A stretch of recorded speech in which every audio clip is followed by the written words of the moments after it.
After 3 months of waiting and countless of theater screenings later, TPOT 20 was finally released on YouTube on October the 17th. And now I will tell you my thoughts on it. This video will be split in multiple sections: basic rundown of the story, episode review and overall thoughts. So yeah, let's start with the basic rundown.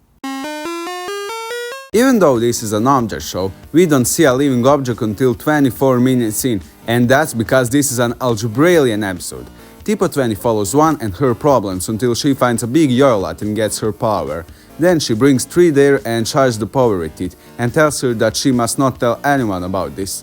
But seeing that Tree has ADHD, she immediately spoils the secret to everyone else next morning and they all go to the meteor, leaving One alone. One, now furious, crashes out at Tree, accidentally killing her and scaring the cap out of everyone else. She tries recovering Tree, but the damage is already done. Then she tries to get more power but fails because Foreign-X stole every last bit of it. And then Force ups her twice and gets a brilliant idea of locking her in the moon. Like, what was going through the man's mind? Oh yeah, let's trap One in the moon. That sounds like a great idea, Four. And the rest of Algebrailand agrees with Four, and One is trapped there for 16 years. Actually 14. 14 years later, lightning crashes out and makes One crack on the moon, and One is able to escape. The rest is One giving out contests and Leafy fights, so let's start with the review.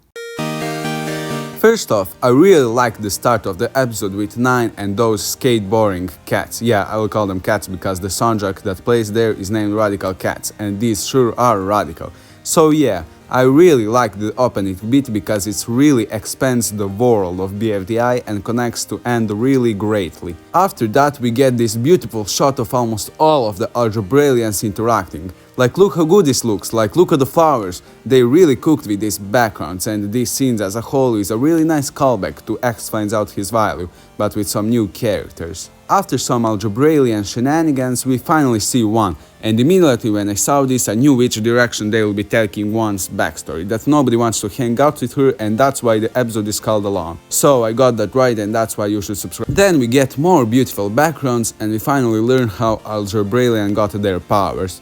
And I'm not a really big fan of this. It looks like Yoilat is the answer to all of the questions that writers don't know how to answer now. But okay.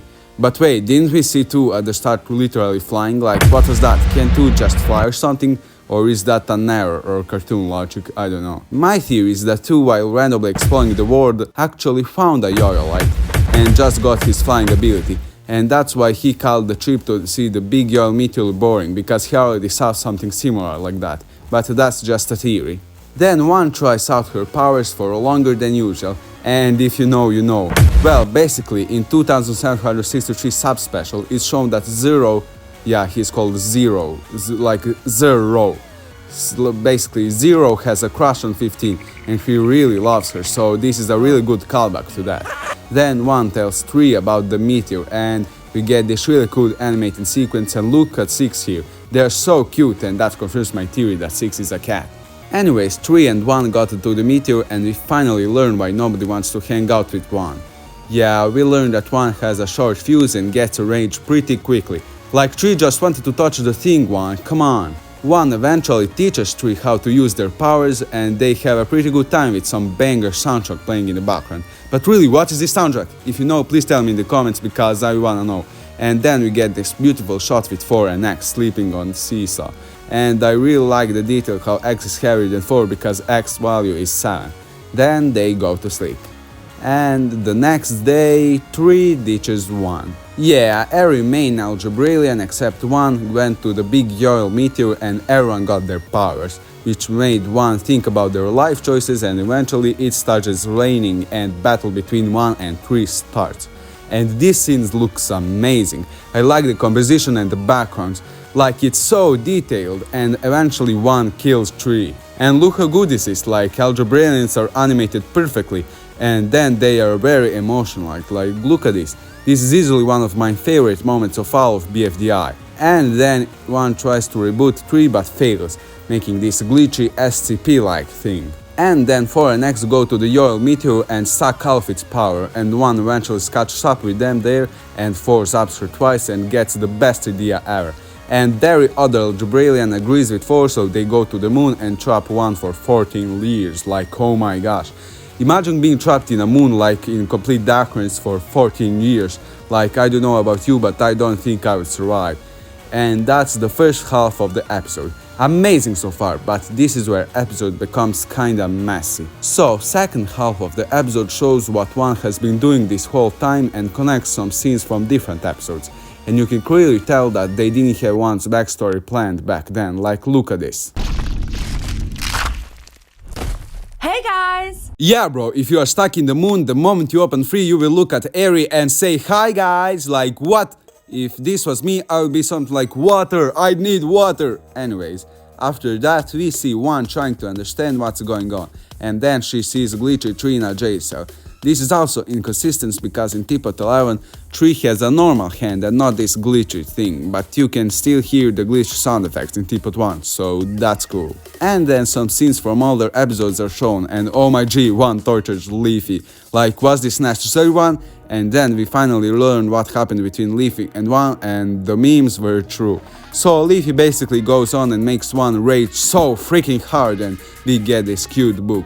Like, it bet you that this book was made just because Sam Thornaby, the writer of the episode, forgot that this is an Objectshow, so to fix that he added this book. So yeah, I really enjoyed the Leafy part. And here's where the episode becomes different in theater version. Basically, in theater version, instead of black screen, we would actually see Leafy flying through the storm, but timeline doesn't add up because the storm took place in TPOT 13 when Pencil and Light rejoined. But this One and Leafy beat happened after TPOT 15 because in TPOT 15, while One is making a deal with Gaty, the TV is not broken, and if Leafy was kicked out while the storm was happening, we would see a messy room in TPOT 15, but they fixed that in the official YouTube release, so I won't judge. After that, we have a confirmation that Pencil was in fact sent to the past. So yeah, she's not in the inanimate insanity. And can we talk about this transition between future and the past? Like, look at the references here, it gave me chills. So yeah, Pencil was sent to Bfdi 1, which I really like, and she has this gadget which will allow her to go back to the future or any point in the timeline, I think. And after that, 4 is stuck in the moon. Now, it isn't a great idea, 4, is it? So now 1 goes back to 9 and rest in peace 9, and your dogs. But there's this little post-credit scenes continuing the story of winner and loser, and Fire Jr. joins them. Finally some recognition for him.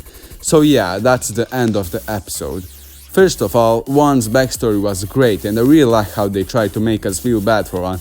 And they did a couple of times, but I'm still not supporting her because, like, she killed 9 at the end and those skateboards, and she killed an alien for no apparent reason in TPOT 19, like, what? I hate you! Now let's talk about Tree. So, I never expected Tree to be a normal person. I thought she would be a maniac, like a lot of other people. But yeah, Tree turned out to be the best algebra alien, and the voice actor is so good. Like, did you hear those horrifying screams? Like, that's terrifying. Only critic about this episode is that some parts were inconsistent and the second half of the episode was a bit dragging. So, overall thoughts, the episode was great. Easily one of my top 5 because I really wanted an algebra alien focused episode because I really enjoyed the sub-specials. So yeah, I'm in love with algebra aliens even though I hate math. So yeah, I'll make a video where I cover all of algebra alien lore soon. Because most casual viewers don't go and watch sub-specials, and there's some really juicy lore hidden in those videos, so be on the lookout for that video. So yeah, overall ranking is 9.1 out of 10, 1 point added to 9 because of 1 and looks like this scene.